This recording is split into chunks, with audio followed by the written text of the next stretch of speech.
नमस्कार दोस्तों, मैं हूं अमित और स्वागत करता हूं आपके अपने चैनल अमित जीएस सेंटर में। दोस्तों, आज की ये वीडियो बहुत ही खास है क्योंकि इस वीडियो में मैं लेकर आया हूं मोस्ट इम्पोर्टेंट क्वेश्चंस साइंस के, जो कि हर एक एग्ज़ाम में जहां पर साइंस पूछा जाता है उनमें ये क्वेश्चंस आ चुके हैं, मतलब आए हुए क्वेश्चंस हैं और इनके बार बार रिपीट होने के चांस बहुत ज़्यादा रहते हैं। ठीक है, तो मेरे साथ इस वीडियो को देख लीजिएगा और इन क्वेश्चंस को, जो भी क्वेश्चंस आपको आता है तो उनको लिखने की ज़रूरत नहीं है, और जो नहीं आता है उनको अपने कॉपी में नोट डाउन कर लीजिएगा। बाकी और भी बहुत सारे फिजिक्स के, केमिस्ट्री के, बायोलॉजी के, ठीक है, इनके क्वेश्चंस जो मोस्ट इम्पोर्टेंट हैं आपके अपकमिंग एग्ज़ाम्स के लिए, ठीक है, उनको भी मैं वीडियो के माध्यम से प्रोवाइड कराऊंगा। सो मेरे साथ जुड़ जाइएगा, मेरे चैनल को सब्सक्राइब कर लीजिएगा और नोटिफिकेशन बेल को भी प्रेस कर दीजिएगा, ताकि जब भी मैं वीडियो अपलोड करूं तो उसका जो नोटिफिकेशन है आप तक पहुंचे और आप उस मोस्ट इम्पोर्टेंट वीडियो को ज़रूर देख पाएँ। ठीक है, तो चलिए, अभी आप लोगों से एक रिक्वेस्ट भी है कि अभी तक आपने चैनल को सब्सक्राइब नहीं किया है तो चैनल को सब्सक्राइब कर लें। और चलिए शुरू करते हैं आज का जो वीडियो है। जल का शुद्धतम रूप क्या है? ठीक है, तो दोस्तों आप लोग यहाँ पे 4 ऑप्शन देख रहे हैं: आशुत जल, नदी का जल, नल का जल और वर्षा का जल। तो यहाँ पे आपको कौन सा ऑप्शन ज़्यादा सुटेबल लग रहा है, ज़्यादा शुद्ध लग रहा है, मतलब ज़्यादा सही है? ठीक है, कौन सा जल शुद्धतम जल होता है? तो वो होता है दोस्तों कौन सा? आप लोग मुझे कमेंट करके ज़रूर बताइएगा। अगर आपको आता है तो बहुत अच्छी बात है, तब भी कमेंट करिएगा, और नहीं आता है तो कोई बात नहीं, मैं आपको यहाँ पे बता देता हूँ।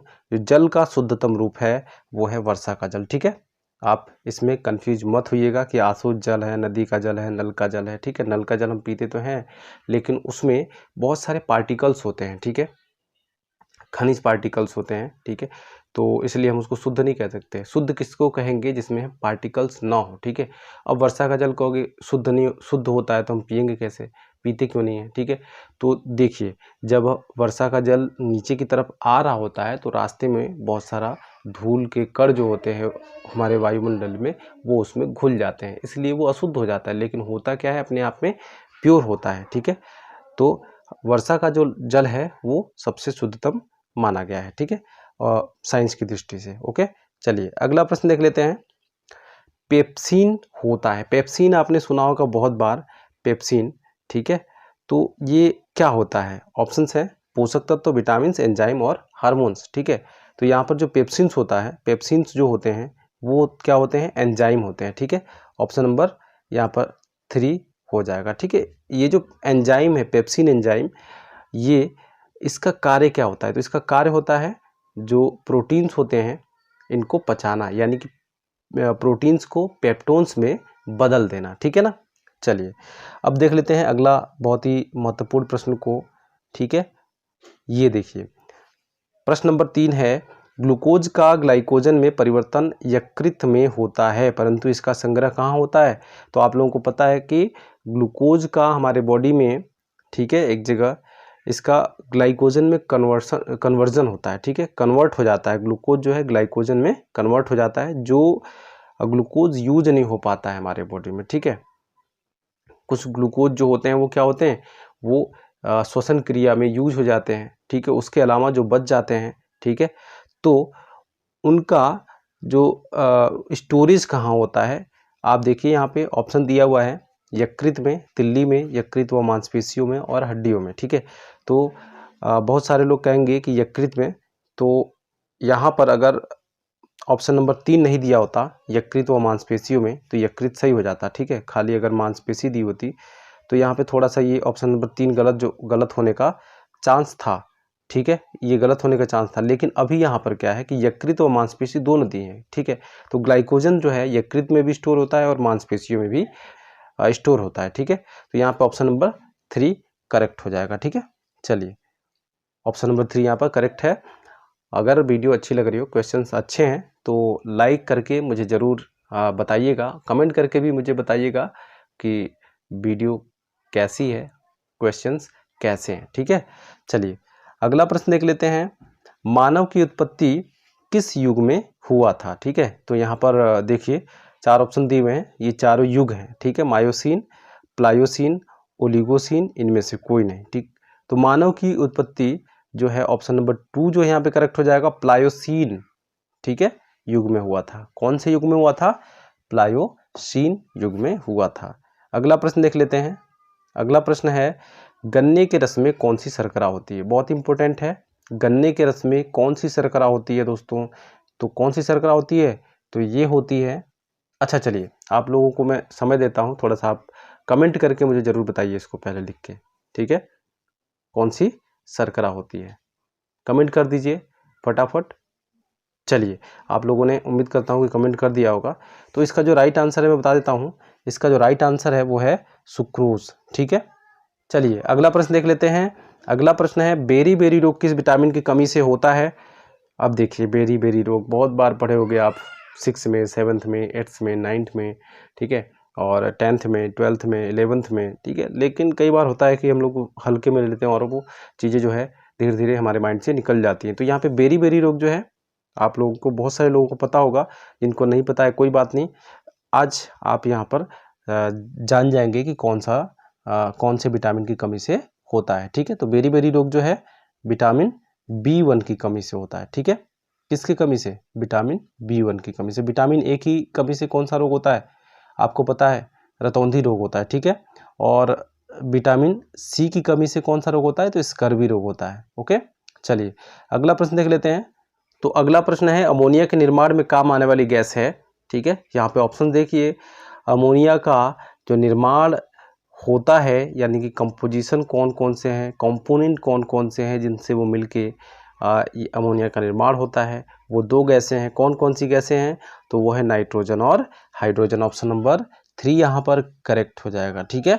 चलिए अब अगला प्रश्न देख लेते हैं। जनन क्षमता में कमी किस विटामिन के कमी से आती है, ठीक है। तो यहाँ पर आप लोगों ने देखा ही है, विटामिन ए की कमी से कौन सा रोग होता है? रतौंधी रोग होती है। विटामिन सी के कमी से स्कर्वी रोग होती है, और विटामिन डी की कमी से जो रोग होता है वो होता है रिकेट्स, ठीक है, सूखा रोग होता है, ठीक है। तो ऑप्शन नंबर 3 जो है यहाँ पे बचा है, देखिए विटामिन ई, ठीक है। विटामिन ई की कमी से कौन सा रोग होता है? तो ये जनन क्षमता में जो कमी आती है वो विटामिन ई की कमी से होता है, ठीक है। तो चलिए अब हम अगला प्रश्न देख लेते हैं। किस विटामिन को हॉर्मोन्स भी कहा जाता है, ठीक है। तो किस विटामिन को हॉर्मोन्स भी कहा जाता है? तो यहाँ पर अगर आप ऑप्शन नंबर 3 दे रहे हैं तो बिल्कुल सही है, ठीक है। तो यहाँ पर विटामिन डी जो है वो करेक्ट है, ठीक है। विटामिन डी को हार्मोन्स की संज्ञा भी दी जाती है, ठीक है। चलिए अगला प्रश्न देख लेते हैं। विटामिन की खोज किसने की थी? तो यहाँ पर अगर आप फंक ऑप्शन लगा रहे हैं, टिक कर रहे हैं, ठीक है, अगर आपने मन में अपने सोचा है कि फंक है तो बिल्कुल आप सही हैं, ठीक है। यहाँ पर जो ऑप्शन नंबर 1 है वो करेक्ट हो जाएगा। फंक, विटामिन की खोज किसने की थी? तो फंक ने की थी, ठीक है। अगला प्रश्न देखते हैं। निम्न में से मिल्क प्रोटीन है कौन सा है? यहाँ पर देखिए ऑप्शंस में है लैक्टोजन, रेनिन, कैसीन और मायोसिन, ठीक है। तो इस क्वेश्चन का आपको जवाब देना है कमेंट बॉक्स में, ठीक है। अगला प्रश्न है, समुद्र के पानी का घनत्व तो बढ़ जाता है जब गहराई व खारापन बढ़ता है, यानी कि गहराई भी बढ़ रही है, जब बढ़ेगी और खारापन भी बढ़ेगा तो क्या होगा? समुद्र के पानी का घनत्व क्या होता है? बढ़ता चला जाता है। ऑप्शन नंबर 3 जो है करेक्ट है यहाँ पर, ठीक है। गहराई और खारापन बढ़ने के साथ साथ समुद्र के पानी का जो घनत्व है वो बढ़ता चला जाता है, ओके। चलिए अगला प्रश्न देख लेते हैं। अगला प्रश्न है, नदी में तैरता जलयान जब समुद्र में जाता है तो यह एक ही स्तर पर रहता है, थोड़ा सा नीचे डूब जाता है, थोड़ा सा ऊपर उड़ जाता है, इनमें से कोई नहीं, ठीक है। तो यहाँ पर आप अगर ऑप्शन नंबर 3 के साथ जा रहे हैं तो बिल्कुल सही हैं आप, ठीक है।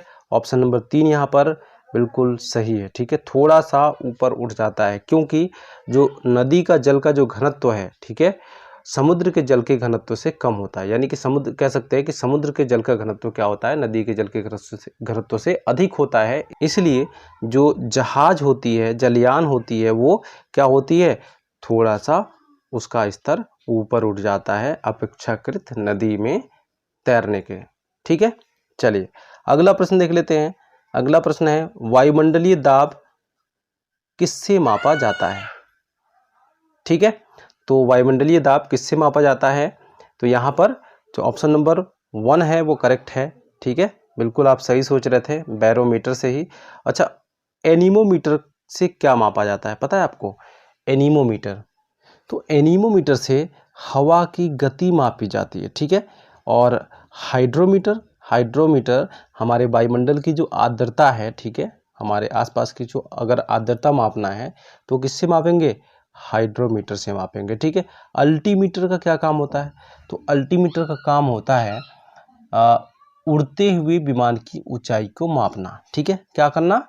उड़ते हुए जो विमान होती है, ठीक है, हवाई जहाज, ठीक है, जहाज लिख देता हूँ यहाँ पर, उड़ने वाला जहाज, उसकी ऊंचाई को यहाँ पर मापता है ये कौन? अल्टीमीटर, ठीक है। चलिए अगला प्रश्न देख लेते हैं।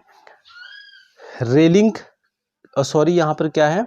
रेनिन होगा, ठीक है, यहाँ पर क्या होगा? रेनिन, ठीक है, क्या होगा? रेनिन। रेनिन का श्रावण यानी सिक्रेशन किसके द्वारा होता है? तो दोस्तों रेनिन का सिक्रेशन किसके द्वारा होता है? तो यहाँ पर देखिए किसके द्वारा होगा। अगर आप ऑप्शन नंबर 2 के साथ जा रहे हैं तो बिल्कुल सही है, आमाशय से होता है, ठीक है। कहाँ पर होता है? आमाशय में। चलिए अगला प्रश्न देख लेते हैं। प्रश्न है जीवन की उत्पत्ति किस काल में हुई थी? तो यहाँ पर जो ऑप्शन नंबर 4 है वो करेक्ट है, ठीक है। प्री कैम्बियन काल में हुई थी, ठीक है। चलिए अगला प्रश्न देख लेते हैं।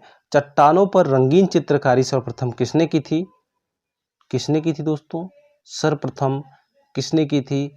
तो यहाँ पर ऑप्शन नंबर 4 के साथ में अगर आप जा रहे हैं तो बिल्कुल सही है, ठीक है। क्रो-मैग्नॉन मानव ने की थी, ठीक है। कहाँ पर? चट्टानों पर रंगीन चित्रकारी, ओके, सर्वप्रथम किया था इसने। चलिए अगला प्रश्न देख लेते हैं। पूर्ण सूर्य ग्रहण में सूर्य का कौन सा भाग दिखाई देता है? कौन सा भाग दिखाई देता है दोस्तों? पूर्ण सूर्य ग्रहण में, ठीक है, सूर्य का कौन सा भाग दिखाई देता है? यहाँ पर जो भाग दिखाई देता है, ठीक है, उसको हम बोलते हैं कोरोना, ठीक है, या किरीट, ठीक है। क्या बोलते हैं? किरीट बोलते हैं, ओके, याद रखना, इंपॉर्टेंट है। अगला प्रश्न है समुद्र में डूबी वस्तुओं का पता लगाने के लिए किस उपकरण का प्रयोग किया जाता है? तो किस उपकरण का प्रयोग किया जाता है दोस्तों? तो यहाँ पर जो ऑप्शन नंबर 1 है वो करेक्ट है, सोनार का, ठीक है। किसका? सोनार का प्रयोग किया जाता है। अगला प्रश्न है ओम का नियम क्या परिभाषित करता है? तो क्या परिभाषित करता है दोस्तों? ओम का नियम जो है वो किसको परिभाषित करता है? तो वो करता है धारा और वोल्टता दोनों को, ठीक है। इसको धारा और वोल्टता दोनों को परिभाषित करता है। अगला प्रश्न देख लेते हैं। घरों में लगे पंखे, बल्ब आदि लगे होते हैं, ठीक है, किस क्रम में लगे होते हैं? यहाँ पे क्रम पूछा है, ठीक है। तो कौन से क्रम में लगे होते हैं? आपके घर में आपने देखा होगा बल्ब लगा है, पंखा लगा है, टीवी लगी है, तो ये किस क्रम में अरेंज है? ठीक है, आपने फिजिक्स में पढ़ा ही होगा, 2 क्रम होते हैं, एक श्रेणी क्रम, समांतर क्रम, ठीक है, मुख्यतः 2 ही क्रम होते हैं ना। तो कौन से क्रम में ये लगे होते हैं?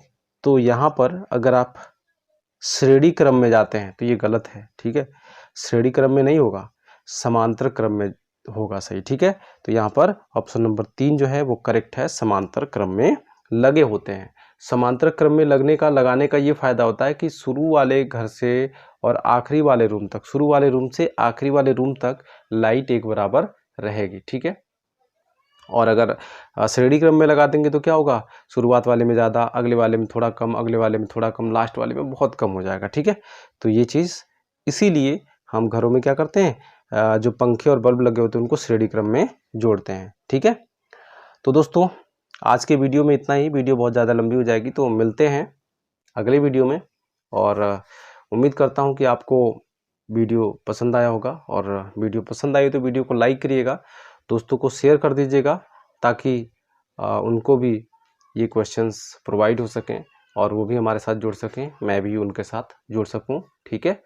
और बहुत बहुत धन्यवाद आपका वीडियो को पूरा देखने के लिए, प्यार और सपोर्ट के लिए, ठीक है। तो चलिए मिलते हैं अगले वीडियो में, तब तक के लिए जय हिंद।